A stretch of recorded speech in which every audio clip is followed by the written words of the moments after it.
There is a strange grief that no one prepares you for. Not the grief of death, not the grief of betrayal, but the quiet realization that someone you once loved no longer feels like home.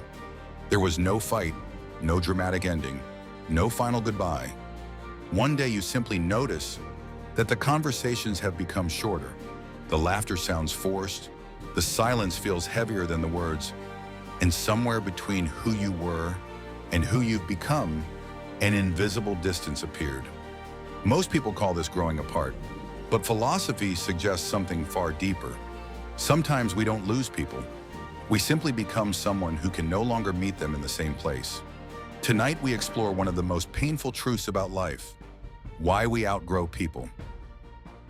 Growth changes more than your circumstances. Most people think growth means earning more money, getting healthier, reading books, building confidence, but genuine growth is far stranger than that. It changes your perception. Imagine wearing the same pair of glasses your entire life. One day someone quietly replaces the lenses. Nothing in the world has changed, yet everything suddenly looks different. Growth works exactly like this. The places remain the same. The conversations remain the same. Even the people remain the same. But your way of seeing them changes forever. This is why old friendships sometimes begin to feel unfamiliar. Not because they became worse, but because your inner world has expanded beyond the one that created those friendships. The philosopher Arthur Schopenhauer believed that people rarely connect through their highest selves. Most relationships are built upon shared needs, shared fears, shared environments, school, neighborhoods, workplaces, loneliness. Remove those foundations, and many relationships quietly collapse. You discover that what kept you together was never true compatibility, only shared circumstances. People fall in love with versions of us. Here's something unsettling. Many people don't actually know you.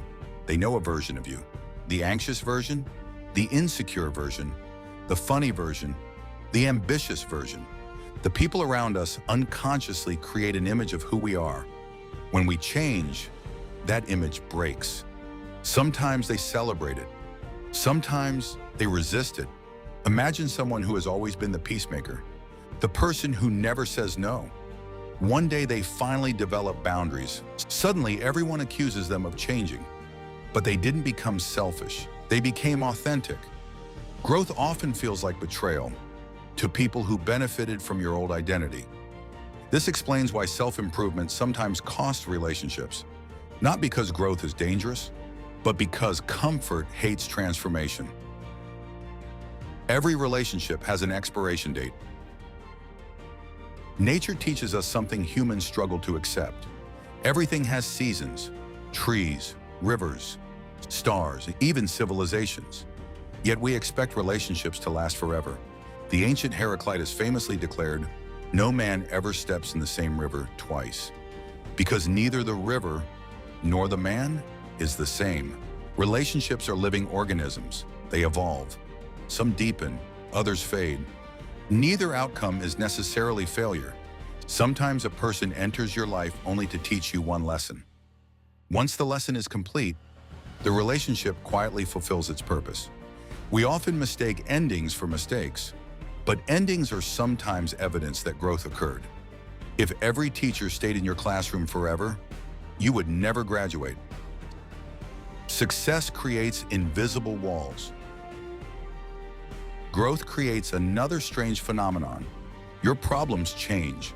When you're struggling to survive, your conversations revolve around survival. Bills, jobs, relationships, stress. But as you evolve, your questions become different. Purpose, meaning, legacy, mortality, freedom. The people who once understood you may no longer understand the questions you're asking. This isn't arrogance, it's divergence. Imagine two travelers, both begin on the same road. One turns east, one turns west. Neither is wrong, but every mile increases the distance between them. Eventually, they speak different languages, not literally, psychologically. They no longer inhabit the same world. This is why some friendships fade without conflict, You simply stop living inside the same reality. Why we feel guilty for moving on. Perhaps the hardest part is the guilt. We feel guilty because loyalty is beautiful. We promised we'd always stay close. We remember birthdays, late-night conversations, shared dreams, but loyalty becomes dangerous when it demands that we stop growing. Many people shrink themselves to preserve relationships.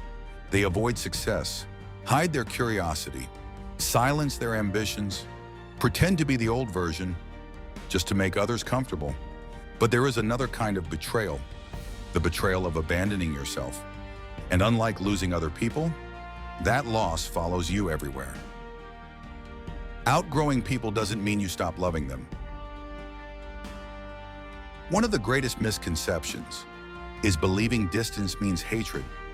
Sometimes you love someone deeply, you simply cannot walk beside them anymore. Love and compatibility are not identical. A parent may love a child who moves across the world. Two childhood friends may still care deeply, yet speak only once a year. The affection remains, the paths diverge. Maturity teaches us that gratitude can exist without permanence. Not everyone is meant to stay forever. Some people are chapters, others become entire books. The mistake is forcing every chapter to become the ending. The courage to keep walking. There comes a moment in every life when you realize the road ahead cannot be walked by everyone who started beside you. Some will leave, some will misunderstand, some will remember a version of you that no longer exists, and perhaps you will miss them. Perhaps you'll revisit old photographs, old messages, old streets, not because you want to go back, but because gratitude often sounds like nostalgia. Growing apart is not always a tragedy. Sometimes it is proof that life is still moving, that your soul refused to remain frozen. The people meant for your next chapter cannot meet the person you used to be. They can only meet the one you have the courage to become.